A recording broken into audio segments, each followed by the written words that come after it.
आज इस क्लास में सबसे पहले सभी को गुड मॉर्निंग। और आज इस क्लास में हम जो है 12th क्लास मैथ में नया चैप्टर स्टार्ट करने वाले हैं, समाकलन। और आप जानते हो समाकलन जो है, जिन बच्चों ने अवकलन किया है, समाकलन उन्हीं बच्चों के सन में सही तरीके से आता है। तो अगर किसी बच्चे पर अवकलन नहीं आता है तो वो जो है पिछली वीडियो में अवकलन को देख सकते हैं। और अवकलन आपको तैयार करना है एक्सरसाइज नंबर 5, और उसकी भी ज्यादा नहीं। जिस बच्चे ने बिल्कुल भी नहीं पढ़ा है, कम से कम उसके पहले 3 लेक्चर जो सूत्र से और पहले 2-3 क्वेश्चन है, एक लेक्चर है, उन्हें जरूर कंप्लीट करें, तभी ये समझ में आएगा आपकी। तो समाकलन और अवकलन एक दूसरे के अपोजिट होते हैं, उल्टे होते हैं। जिसने अवकलन के फॉर्मूला याद किए हैं उसके समाकलन के फॉर्मूला याद हो जाएंगे। थोड़ी सी आपको यूज करना है, बस माइंड यूज करना है। जिसमें माइंड है वो ही कर पाएगा, जिसमें नहीं है वो कुछ नहीं कर पाएगा। कम से कम घर पे जाकर तैयार करें, ठीक है। स्कूल खुल चुके हैं तो और ज्यादा मेहनत करें। आप इन्हें यहाँ पे भी पढ़ते हो, आप इसे दोबारा देख सकते हो, आप स्कूल में भी पढ़ते हो। तो जितने से ज्यादा हो मेहनत करें और इन्हें तैयार करें, तभी आप कुछ कर पाओगे, ठीक है। कल के लिए मत छोड़ना, नहीं आपका कुछ नहीं आने का। तो सबसे पहले तो मैं इसके आपको सूत्र बताऊंगा। यहाँ पे आपको ये सूत्र तैयार करने हैं और इस लेक्चर में केवल इसके सूत्र, और मैं आपको 1 या 2 क्वेश्चन या जो भी है वो मैं अपने पास से आपको कराता हूं। उसके बाद हम जो है एक्सरसाइज लेंगे, ठीक है। तो सबसे पहले तो आप जानते हो ये अवकलन है, दोनों के विषय में ही मैं आपको बताऊंगा। दोनों के सूत्र आपके लिखे होंगे और राइट में आपका लिखा हुआ है समाकलन, ठीक है। अवकलन और समाकलन।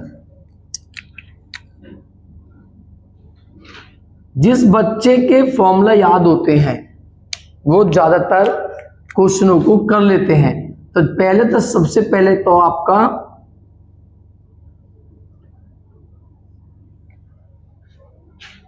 समाकलन के और अवकलन के दोनों के सूत्र याद होना है, तभी कुछ करना है। तो ये आज मैं आपको दोनों सूत्र आपको बता रहा हूं, दोनों में कंपेयर करके मैं आपको दिखाता हूं। इन्हें आपको ज्यादा तैयार करना है।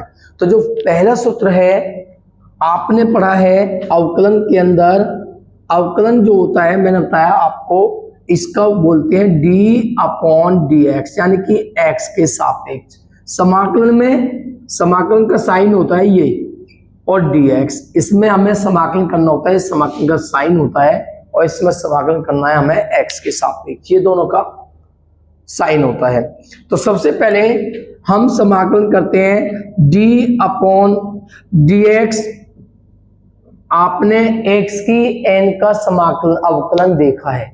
x की n का क्या अवकलन होता है? n(x की n-1), यानी कि जो पावर है, जो घात है, वो आगे आ जाती है और पावर में से 1 क्या किया जाता है? माइनस। ये पहला सूत्र है अवकलन का। लेकिन यदि हम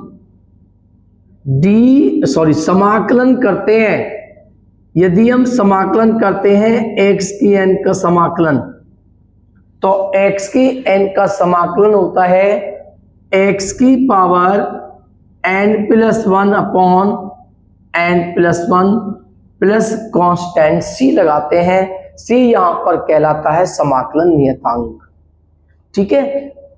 समाकलन नियतांक होता है c। तो x की n का जो समाकलन होता है x की n+1 n+1 ये होता है। दूसरा आपने पढ़ा है, अगर आप अवकलन करते हो x का केवल, तो आप जानते हो उसका अवकलन होता है 1। और कैसा होता है 1 मैंने आपको बताया है। इसी सूत्र का आप फॉर्मूला यूज करोगे तो पावर 1 आ जाएगी और 1 में से 1 माइनस करोगे 0, और किसी की पावर 0 है उसकी वैल्यू 1।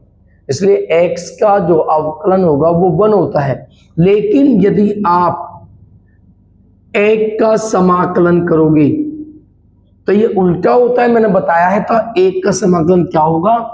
x प्लस समाकलन नियतांक, यानी कि कोई भी कांस्टेंट आपको दिया हुआ है उसका आपको समाकलन करना है तो उसके साथ आपको x लगा देना है।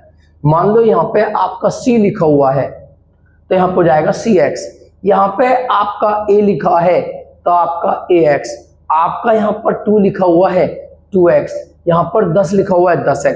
यानी कोई भी कांस्टेंट, कोई भी अचर आपको दिया हुआ है तो आपको उसके साथ में x लगा देना है तो उसका समाकलन बन जाता है।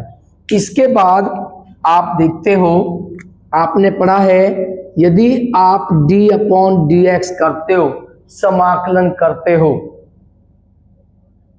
किसी भी कांस्टेंट का, मान लीजिए वो कांस्टेंट a है तो उसका 0 होता है।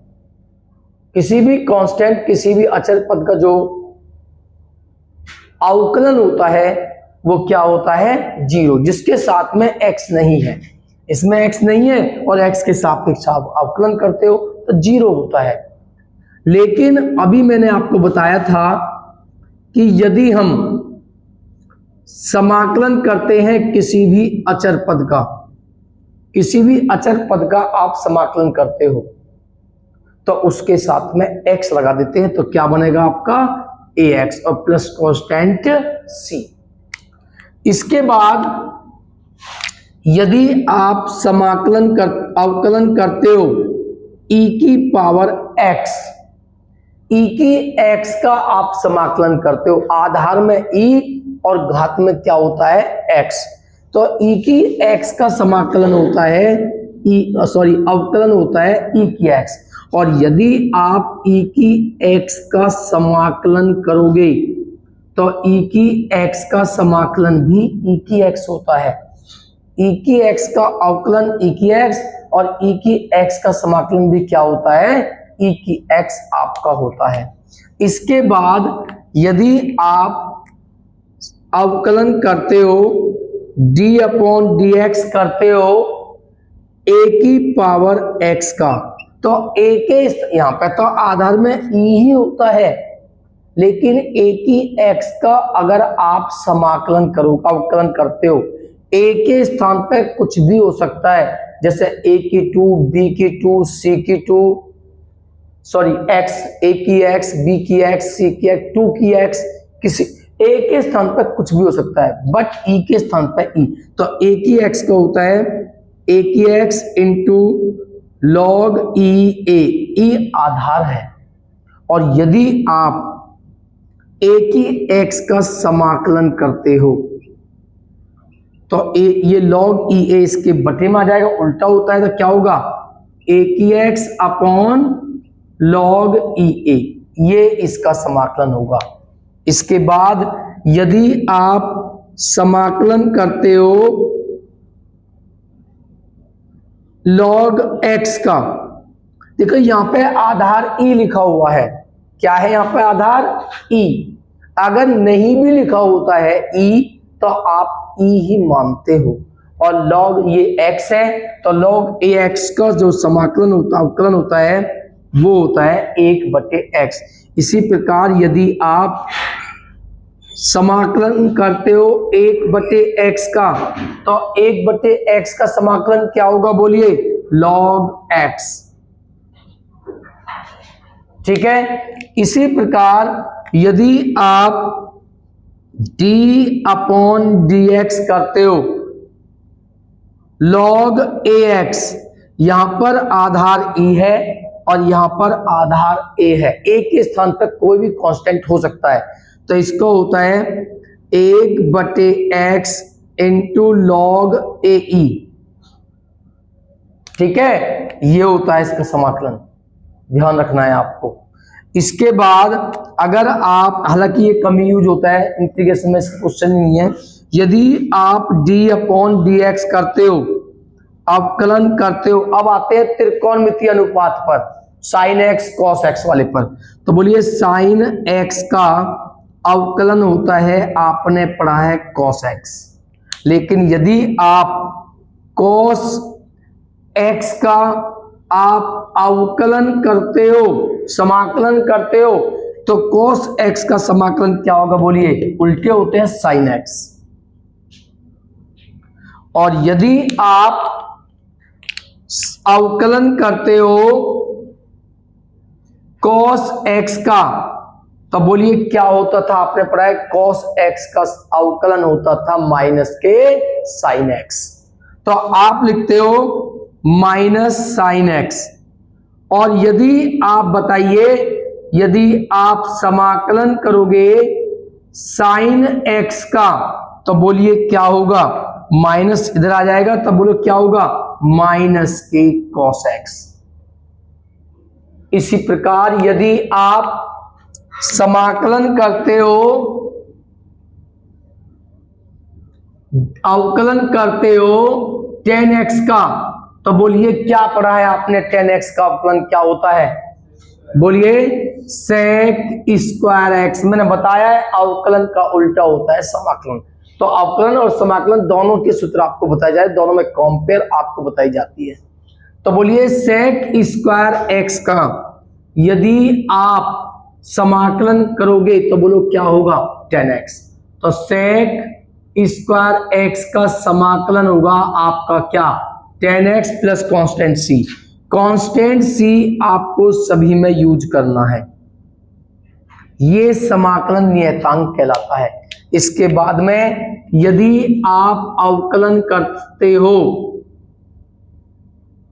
d अपॉन dx करते हो sec x का, तो क्या होता है बोलिए sec x into tan x।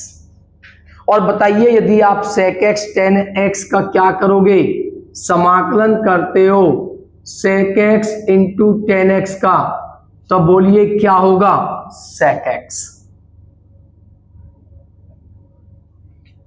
तो आप देखते हो सभी अवकलन के जो सूत्र हैं वो सभी क्या है, समाकलन के एक दूसरे के उल्टे हैं।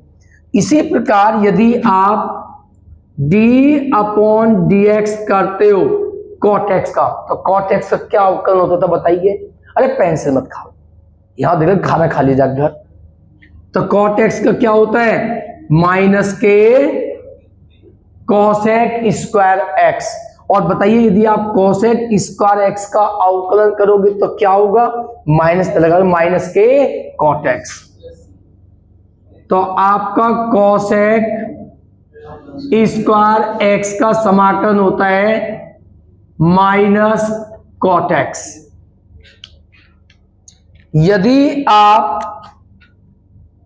d अपॉन dx करते हो cosec x का अवकलन, तो आपने पढ़ा है क्या होता है, माइनस के cos x x into cot x, cosec x into cot x, ये आपने पढ़ा है।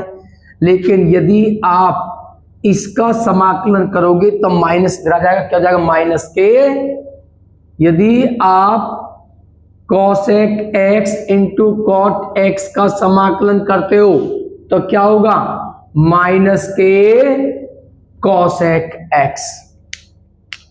यदि आप समाकलन करते हो d अपॉन dx आप करते हो किसका, बोलिए त्रिकोणमिति सारे कंप्लीट, 1 2 3 4 5 6। अब आती है इनवर्स की बात, ठीक है। तो इनवर्स में आप देखोगे यदि आप साइन इनवर्स x का आपने अवकलन किया है तो क्या होता था, 1 upon root 1 minus x square.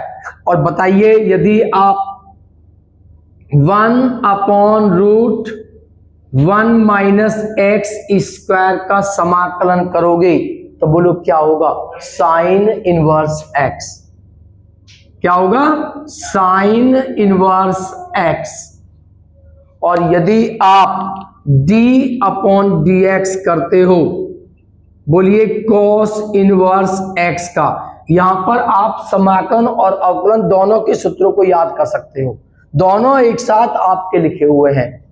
तो बोलिए cos इनवर्स x का क्या होगा, माइनस आ जाता है तो -1 upon root 1 minus x square. और यदि हम माइनस लिखा हुआ है तो आप इसे cos और साइन दोनों से कर सकते हो, तो आपको इसमें इसका फॉर्मूला आप याद रखने की आवश्यकता नहीं है। मान लो यहां पर आपका माइनस लगा हुआ है तो माइनस बाहर लेके आप उसके प्लेस पे क्या सकते हो, साइन इनवर्स ले सकते हो। तो इसका एक ही फॉर्मूला याद रखना है, आपका नेक्स्ट में अवकलन के हैं। इसके बाद आपका है यदि आप d/dx करते हो tan इनवर्स x का, तो बोलो क्या होता है tan इनवर्स x का अवकलन? बोलिए tan इनवर्स x का अवकलन 1/1 प्लस एक्स स्क्वायर। और यदि आप d/1 प्लस एक्स स्क्वायर का समाकलन करोगे तो बोलो क्या होगा tan इनवर्स x। और यदि आप d/dx करते हो, बोलिए cot इनवर्स x का, तो क्या आ जाएगा -1/1 प्लस एक्स स्क्वायर, माइनस आ जाता है। और आपको इसके फॉर्मूले क्या आप सकते हैं बताओ क्यों? अगर मान लो माइनस आया हुआ है, माइनस बाहर लेकर आप इसके प्लेस पर यही ले सकते हो tan इनवर्स x। इसके बाद आपका आता है क्या d/dx sec इनवर्स x, और sec इनवर्स का होता है 1/x और √x² माइनस के 1। और यदि आप इसका समाकलन करोगे तो क्या होगा sec इनवर्स x। तो आपका जो समाकलन होगा 1/x, यहां पर dx सभी के साथ लगा होगा है ना, x और √x² माइनस 1। तो बोलिए क्या होगा sec inverse x plus c। और यदि आप अवकलन करते हो d/dx करते हो cosec इनवर्स x का, तो बोलिए cosec इनवर्स x का अवकलन क्या होता है? यहां पर माइनस आ जाता है, तो -1/√ और x² माइनस 1। इसकी आवश्यकता नहीं है क्योंकि माइनस आता है, तो माइनस बाहर लेके आप इन्हीं सूत्रों का यूज कर सकते हो। तो ये इनवर्स के फॉर्मूला है। इसके अलावा भी और बहुत से फॉर्मूला है इसमें, जो आप एक्सरसाइज जैसे जैसे आपकी आएंगी आप उन्हें यूज कर सकते हो। ठीक है, जैसे जैसे आपके चैप्टर चलता है आगे के लिए, वो आपके जो फॉर्मूला है। इसके बाद जो आपके जो 4 सूत्र और याद आपको रखने हैं, 4 फॉर्मूला और याद रखने हैं, वो है नेक्स्ट आपका जो आपको याद रखने हैं केवल समाकलन में 19। यदि आपको समाकलन करना हो tan x का, तो tan x का समाकलन क्या होगा? कहीं आपने देखा tan x समाकलन आया इसमें? कहीं नहीं आया। तो tan x का समाकलन होगा -log cos x, या cos x का उल्टा क्या होता है sec। अगर sec लगाओगे तो माइनस नहीं आएगा, तो क्या हो जाएगा sec x। ये होता है, कोई सा भी आप यूज कर सकते हो। ठीक है, इसी प्रकार यदि आप समाकलन करते हो cot x का, तो cot x का भी समाकलन क्या होगा? cot x का समाकलन होता है log sin x, या माइनस log sin का उल्टा क्या होता है cos x प्लस c। इसी प्रकार यदि आप समाकलन करते हो cosec x, तो बताइए कहीं पे cosec x आया हुआ है समाकलन में? कहीं पे भी cosec x into cot x है, cosec स्क्वायर x है, कहीं पे भी cosec x नहीं है। तो cosec x का समाकलन क्या होगा? cosec x का समाकलन लिखोगे log cosec x minus cot x plus constant c। ये होगा cosec x का आपका समाकलन। इसी प्रकार यदि आप समाकलन करते हो sec x का, तो sec x का क्या समाकलन होगा? sec x का होता है log sec x plus tan x और प्लस कांस्टेंट c। यहां तक के आपको समाकलन जो है वो याद रखने हैं हर समय। इसके बाद और आपके कुछ क्वेश्चन है जिसके लिए आपको समाकलन के सूत्र दिए हुए हैं, वो जैसे जैसे आपके चैप्टर का एक्सरसाइज होंगी वो आपको बताए जाएंगे। तो आपको ये ज्यादा तैयार करने हैं। ठीक है, सभी को वीडियो ज्यादा लाइक करें, चैनल को सब्सक्राइब करें। धन्यवाद।